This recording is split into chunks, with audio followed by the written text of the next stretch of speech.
Ustam go'sht baki ne? Go'sht bor, kelsa. 2 kilo tatayman. 3 kilo tartibimiz ustam. Ha. Bak koynama san degan nere? Son degan keyini puta. To'shchi o. Adet shu qovog'a deymiz biz, to'shtiga shu qovog'i shu.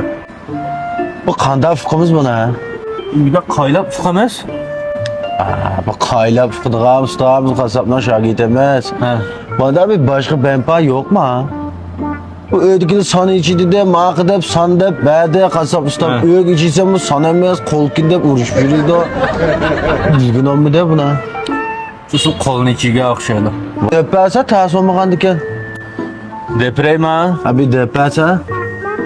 Ma bu bo'yon qaysa, qo'yning bo'yni. Ha. Mishalni bo'yon deymiz. Mana ma bu qo'l.